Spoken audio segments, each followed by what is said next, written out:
Remember, Bragg and Colangelo bootstrapped charges that are normally misdemeanors to some underlying crime to make the charges a felony. But what was the underlying crime? Prosecutors didn't reveal that until after the trial began. Mr. Colangelo, in his opening statement, accused President Trump of violating the Federal Elections Campaign Act. But the problem is, in the plain reading of that act, doesn't support the indictment or the verdict.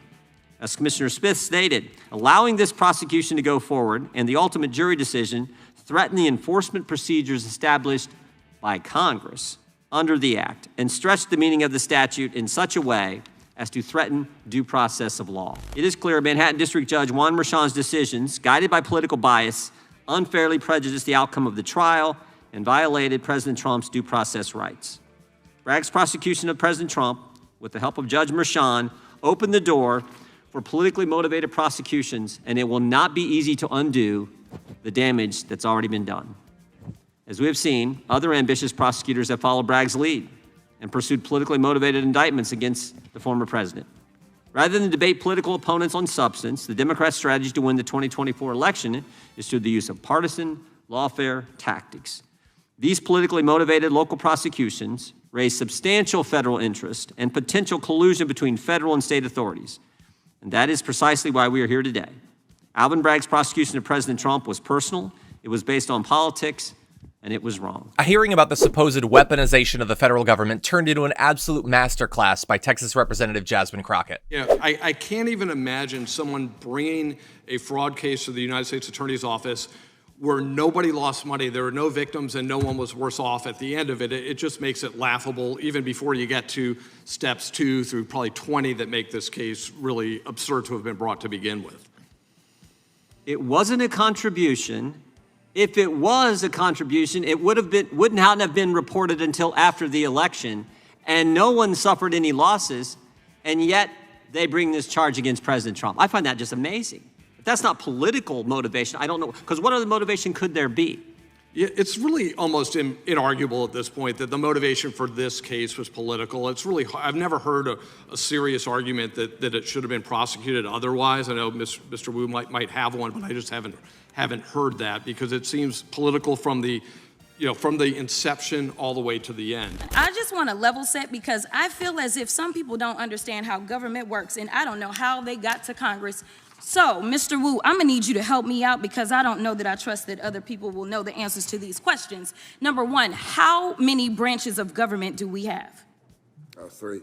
3, okay, sounds good. So, can you name them for me? Legislative, judiciary, and executive. Very good. Okay, so currently, I think that I serve in the legislative branch. Would you agree? I agree. Okay, fine. Can you tell me, when somebody goes to court, such as a criminal convicted of 34 felony counts, state court in New York, would that be the legislative people or judicial people? Well, it's really the executive that's prosecuting, and then it's within the judiciary to run the trial properly. Okay, very good. So, judiciary. So, typically, if someone has an issue with, say, what happens in court, do they then somehow hop from state court all the way to the federal legislative branch, or is there a different process in which you are supposed to be able to explain any issues you may have? The process would be the judicial appellate process, holding aside the issue of state versus federal. Oh, interesting. Okay. All right. So normally people don't get convicted on a state level and somehow end up litigating the issue on the federal level in the legislative branch. Is that correct? Yes. Okay. All right. So something is different about what's going on today. I just wanted to clarify, because I thought I was living in the upside down for a second. Now, I want to move on and talk about how someone is prosecuted. Currently, because under Project 2025, we'll get there, there will be a different way to prosecute people. But currently, it is my understanding, and I only kind of went to law school, passed a couple of bar exams, and practiced on the state and federal levels, but just clarify for me, when someone goes in to be prosecuted, is it, say, the President of the United States that somehow becomes the state prosecutor in New York?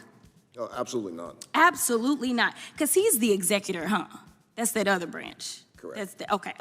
All right, so you have this prosecutor, and in this case, it's Alvin Bragg, who was duly elected, correct? Correct. Not appointed by the president, correct? Right. Duly elected by the citizens in his jurisdiction, right? Right. So he's elected, and usually there's some sort of an investigation that takes place, correct?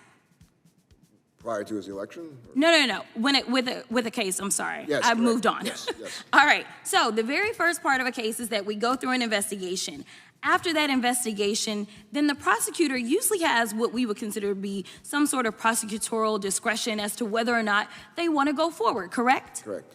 All right. And then they use that discretion, but then when it's somebody that is facing a felony amount of time, which is usually in most states over a year, then they have to present it to a grand jury. Is that right? That's right. Now, a grand jury is comprised of citizens, correct? Correct. U.S. citizens from that area, correct? Right. Okay, so they have to come to the conclusion that they are going to issue what we call a true bill, correct? Correct. All right, so then we have an indictment.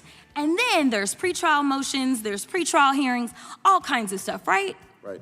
All right, and then ultimately, depending on where you are, you have the opportunity to say, hey, I want a jury trial, correct? Correct. And a jury trial is comprised of U.S. citizens again, right? Right.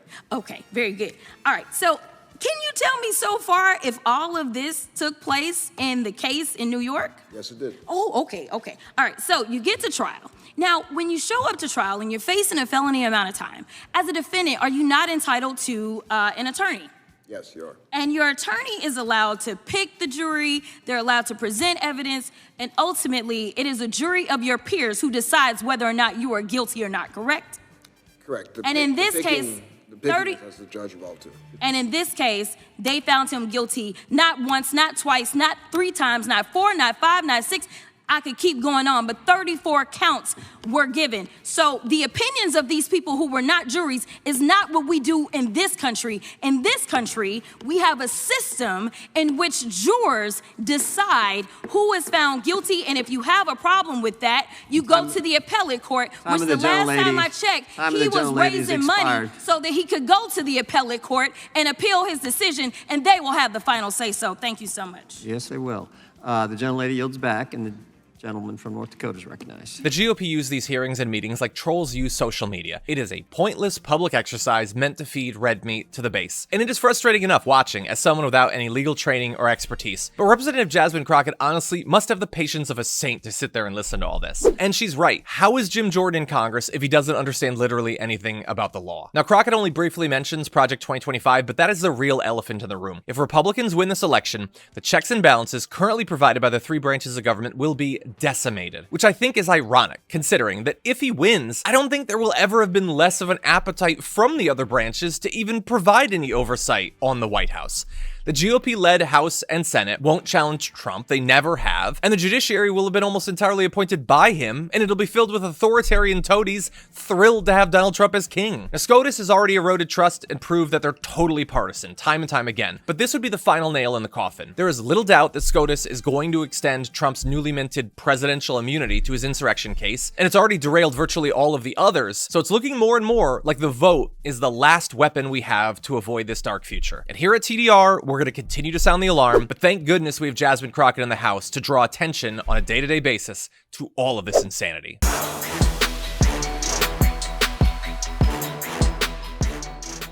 Members make a difference here at TYT. You help make the show happen, and we see you in the chat with your loyalty badge. Click the join button to become a member today.